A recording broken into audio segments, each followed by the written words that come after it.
Today, we're going to break down a really fascinating idea. What happens when a magical artifact is specifically designed to solve a hero's deepest, most personal crisis? We're talking about the Lunarus Arcadian and how it takes Vampirella from being a pawn of chaos to its absolute queen. Let me ask you something. What if every memory you have, everything that makes you you, wasn't real? What if it was all just a story somebody else wrote and forced into your head?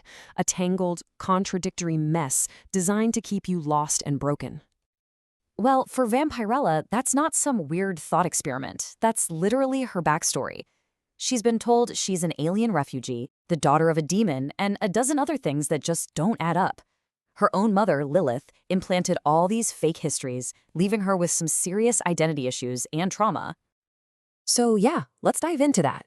This first section is all about that psychological prison her mother built for her. It's a cage made not of steel bars, but of weaponized memories. You know, the source material actually has a name for this feeling: resentment. And this isn't just being sad or angry. It's this deep, poisonous resentment you feel towards the person who created your prison, in this case, her mother, Lilith, for trapping her in an identity she never even chose. This whole thing sets up this incredible conflict, right? On one side, you've got her mother, Lilith, acting as the chaotic writer. Her whole game is to control Vampirella by feeding her these false stories.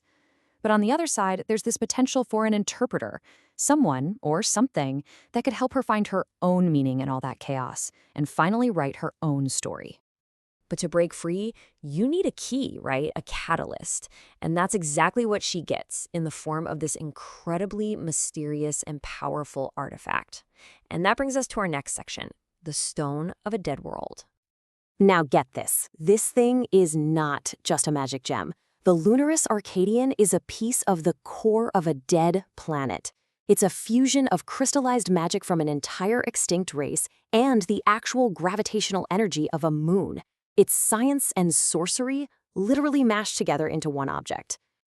So this stone just shows up and immediately bonds with her. Why? Because her unique biology, part magic from her mom, Lilith, part alien from the moon Draculon, makes her the perfect bridge for its power. But, and this is a huge but, the stone has its own plan. It wants to bring its old world back to life by completely consuming ours. So she's stuck with this insane ultimatum. She can't get rid of the stone. It's part of her now. The only way to save Earth is to somehow master this incredible power and basically become a living prison for the will of a dead planet. I mean, talk about a sacrifice. And this is where things get really wild. This new bond gives her a set of powers that finally connects all the contradictory parts of who she is, turning her biggest weakness into her greatest strength. Let's get into it.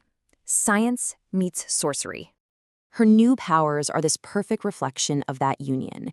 She gets tactile telekinesis from the stone's gravity powers. That's the alien sciencey side. But she also gets something called sanctified necromancy, letting her talk to the spirits of the dead world. That's the occult magic side. For the first time, her powers actually make sense together. And we can't just gloss over the raw power boost here. Her strength gets jacked up to the point where she can lift around 100 tons. We are talking about catching a fallen airplane or punching with enough force to level a city block. She's officially in the heavy hitter league now. Okay, so she's got all this amazing potential, but the stone is still, a planet-eating time bomb. Which brings us to her big transformation. She has to perform a ritual to take control once and for all and become the Twilight Monarch. To get a handle on it, she uses this old book of lore to perform a ritual that literally fuses the stone to her body. And that act of fully accepting it is what unlocks her ultimate form.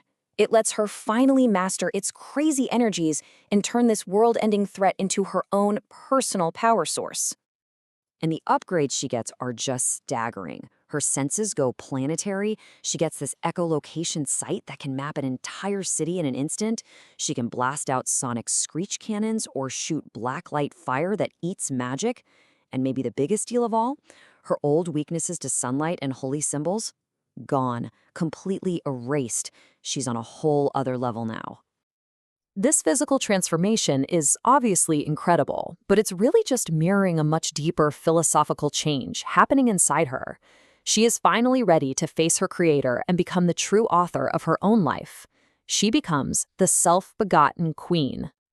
And this quote, man, this is the absolute peak of her journey. This is her declaration of independence.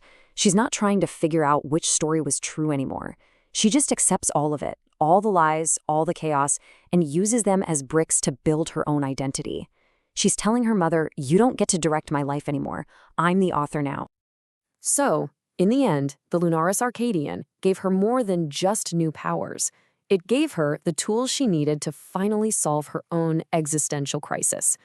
By mastering the chaos of the artifact, she mastered the chaos of her own past, becoming what the comics call a self-begotten hero, a queen who made her own crown from the very thorns that were meant to trap her. And that just leaves us with one last, kind of chilling question. She didn't erase her fractured past. She embraced it. She weaponized it. She remembers every lie, every timeline, every story. So what are the real limits for a person who is a living library of all the histories the universe tried to bury and forget?